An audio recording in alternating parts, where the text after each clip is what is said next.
Défi J'envoie 2026, jour 20. La contrainte créative du jour, c'est de parler de ma plus grande réalisation 2025.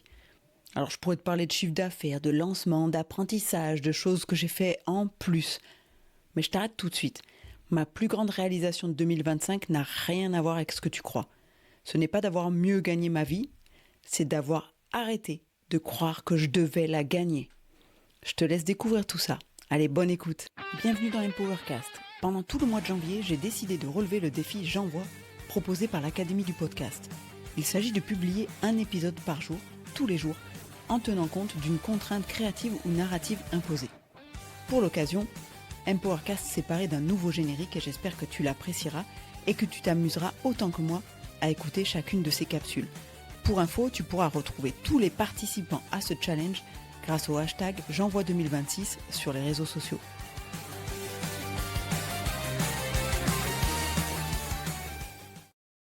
Tu pourrais croire que ma plus grande réalisation en 2025, c'est un truc visible, un truc tangible, un truc qui se voit sur un tableau Excel, sur une courbe ou sur une story Instagram.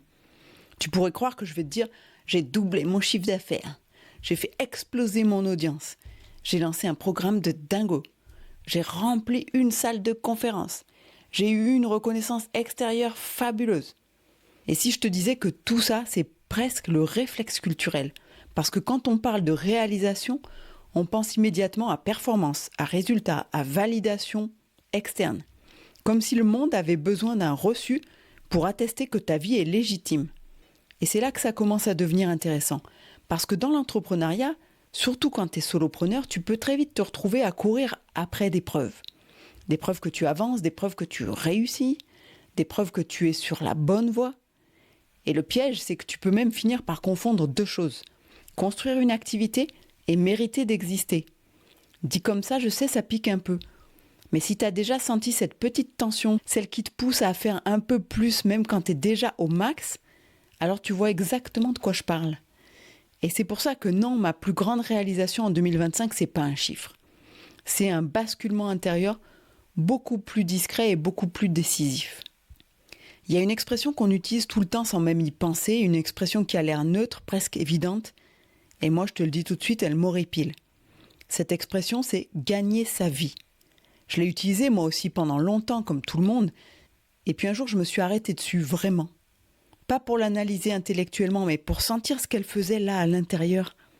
Gagner sa vie, comme si la vie était quelque chose qu'il fallait mériter, comme si elle n'était pas donnée d'office, comme si exister, respirer, créer, transmettre devait être validé par un revenu.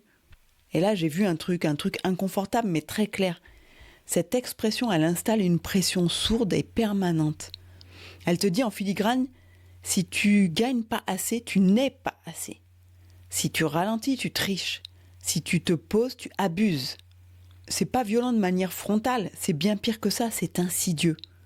Parce que tu peux aimer ton métier, tu peux être aligné, tu peux avoir du sens, de l'impact, de la valeur, et malgré tout garder au fond de toi cette petite voix qui murmure « Oui, mais est-ce que je gagne vraiment ma vie ?»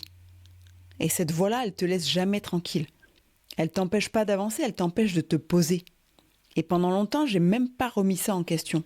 Je pensais que c'était normal, que c'était comme ça, que c'était le prix à payer. Jusqu'au moment où j'ai compris que cette injonction, elle ne me poussait pas à créer, elle me maintenait en tension.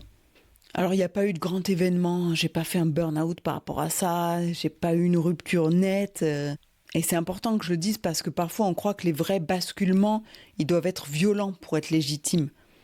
En réalité, chez moi, ça a été beaucoup plus discret que ça et beaucoup plus dans la continuité. C'était comme une fatigue qu'on règle pas avec une nuit de sommeil, mais plutôt une fatigue de fond, une tension permanente comme si quelque chose en moi n'était jamais vraiment au repos. Je faisais ce que j'aimais, j'étais à ma place, je créais, j'accompagnais, je contribuais. Et pourtant, il y avait ce truc, cette impression de devoir toujours justifier pour prouver que c'était assez. Toujours me demander si j'avais fait ce qu'il fallait. Pas pour les autres, hein, pour moi. Et à un moment, très calmement, une phrase s'est imposée. Pas comme une rébellion, mais plutôt comme une évidence tranquille. Je ne peux plus vivre comme si je devais mériter le droit d'être là. Pas mériter le droit de travailler, pas mériter le droit de gagner de l'argent, mais mériter le droit d'exister, tout simplement. Et là, j'ai compris un truc essentiel. C'était pas mon business en fait qui me mettait la pression. C'était la croyance que je portais à l'intérieur de mon business. Et ce jour-là, j'ai pas fait d'annonce spectaculaire, j'ai rien arrêté, mais il y a juste un étau qui s'est desserré. Et quand une croyance lâche, même doucement, tout le système commence à respirer autrement. Quand je dis que j'ai lâché l'injonction à gagner ma vie, je vais être très claire, parce que c'est un point sensible et j'ai pas envie que ce soit mal compris. Je n'ai pas lâché la responsabilité, je n'ai pas lâché l'engagement, je n'ai pas lâché la création de valeur, je n'ai pas lâché la structure, je n'ai pas décidé de me laisser porter, je n'ai pas décidé que l'argent n'avait plus d'importance, je n'ai pas décidé de vivre dans une espèce de déni spirituel. Ce que j'ai lâché, c'est autre chose. J'ai lâché la pression permanente. Cette pression invisible qui te dit que tu dois toujours en faire un peu plus pour mériter. J'ai lâché la culpabilité de ralentir, comme si ralentir était une faute. J'ai lâché l'urgence artificielle, celle qui n'a rien à voir avec la réalité, mais tout à voir avec la peur. Et surtout, j'ai lâché l'idée que l'argent était un verdict sur ma valeur. Et à partir du moment où ça s'est relâché, ma posture a évolué. Elle a changé. Je n'ai pas moins travaillé, mais j'ai travaillé avec moins de tension. Je n'ai pas moins créé, je dirais même au contraire, mais j'ai plus créé depuis la peur de ne pas être assez. Et ça, c'est une nuance énorme. À l'extérieur, parce qu'à l'extérieur, ça ne se voit pas forcément. Mais à l'intérieur, ça change tout. Et la première chose qui a changé, c'est pas mon business, c'est mon corps. Il y a eu moins de tension. Moins de ce fond de stress permanent qui est difficile à nommer. Tu l'oublies parce qu'il est toujours là. Là, c'est comme si mon système nerveux avait enfin compris qu'il n'était plus en danger. Mon rythme s'est ajusté.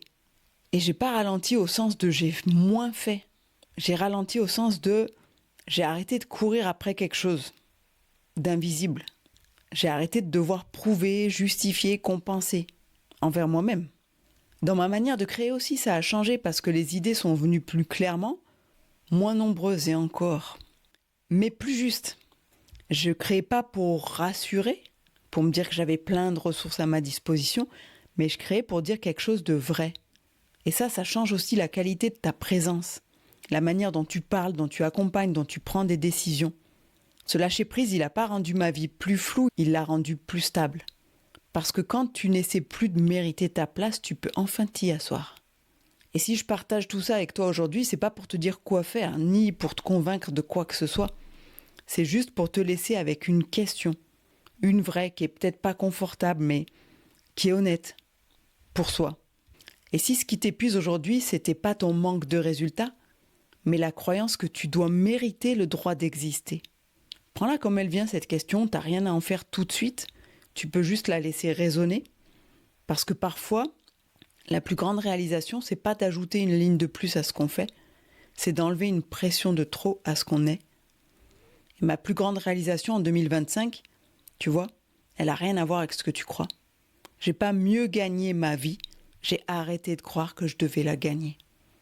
Et ça, silencieusement, ça change tout. Je te retrouve demain pour un nouveau défi et d'ici là, n'oublie pas, keep shining. Merci d'avoir écouté cet épisode jusqu'au bout. Pendant tout le mois de janvier et pendant toute la durée de ce défi J'envoie, je te propose de me laisser des commentaires ou des questions sur le répondeur d'Empowercast que tu trouveras dans les notes du podcast. C'est un lien sur lequel tu cliques et qui te permettra de me laisser un message de moins de 30 secondes.